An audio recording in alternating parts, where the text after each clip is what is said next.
Hello everyone, I have King Julius here with me. We went to Treehouse yesterday for the longest line of all time, but was able to get 4 cans. Never had this before, never had Julius. The only Treehouse sort of whale I've had was very green, which is very nice. So this is 8.2% alcohol. It was canned yesterday, and I'm excited to try it. So same idea as Julius, I guess.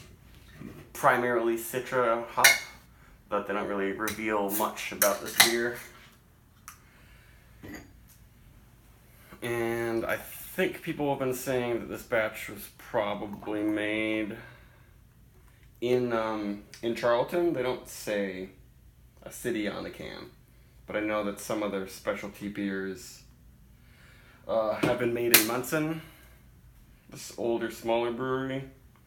And that looks very hazy, very pale. The lighting in my hotel room isn't great, so I don't know if it has a good glow to it. And a pretty good head. This is kind of a weird glass I picked up at a thrift store for $1 because I wanted to enjoy this out of a stemmed glass, and I'm smelling it already. It's filling up the room, and it smells like Julius. Oh boy, but that's got some dankness. Wow. I don't know if I've smelled that in any Treehouse beer. It's like the general aroma is that creamsicle, orange Julius sort of thing you get from the beer, but then when you get your nose in there, it's veggies, it's chives, it's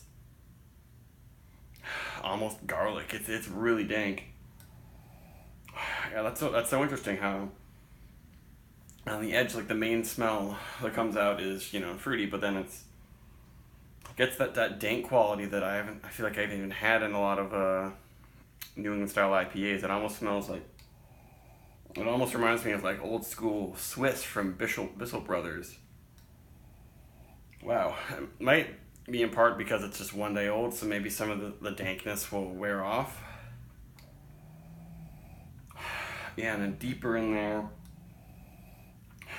yeah, it's got the orange and stuff, but interesting. Hopefully it's not all that dank in the flavor, but it's not. It's weird. It's taking me back to like old Trillium double dry hop beers and stuff. Like it's from like years ago.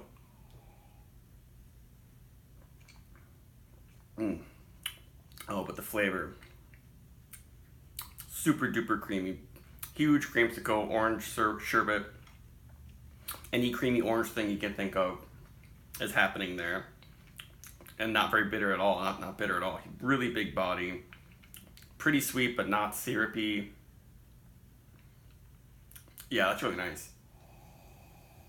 Oh, it's amazing how dank that aroma is, because usually with these beers it smells really fruity, and then I get into the taste and it devolves into kind of bitter grapefruit and earthier notes. But with this one, it's the flavor where all the fruit is. It's like turned around on me.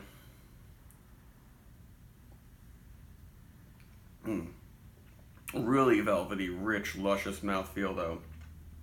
Not sticky, but just has that creamy, fluffy, just really velvety. What's another term I could say? I don't know, but it's one of my favorite mouthfeels I've probably felt on a double IPA, and not boozy at all. Really, really easy to swallow. Really, really easy to drink. I just noticed a little bit of warmth in my throat. No off flavors. It lingers just with so much orange cream savors. Yeah, rainbow, orange sherbet, all that stuff.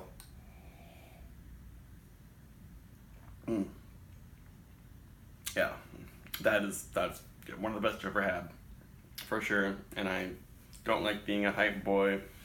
When I first smelled this and got in there, how dank it was, I was a little bit worried about this, but the taste and the feel, there's nothing wrong with this beer. The head might not be quite as nice as a lot of Treehouse beers, but that's kind of how it is with these. This glass also might not be the best for big heads, but you can see there are big bubbles on the edges, so yeah, it's not the perfect head, but the feel is really nice. It's for something that's this voluminously hopped. It's not chalky. It's not throat burning. It's not drying out my tongue too much. It does a little bit, but just enough to dry it, you know, all that sweetness.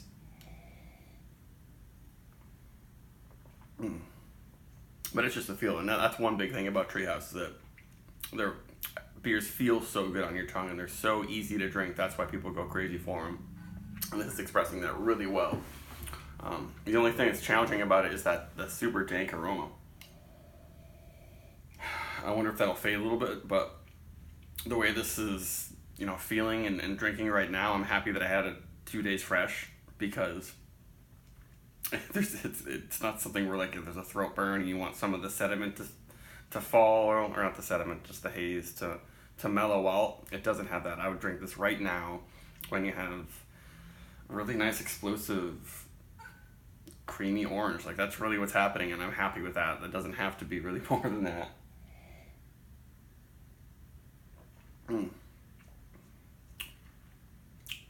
Yeah, and of course there's like mango, tropical, almost banana in there from their yeast.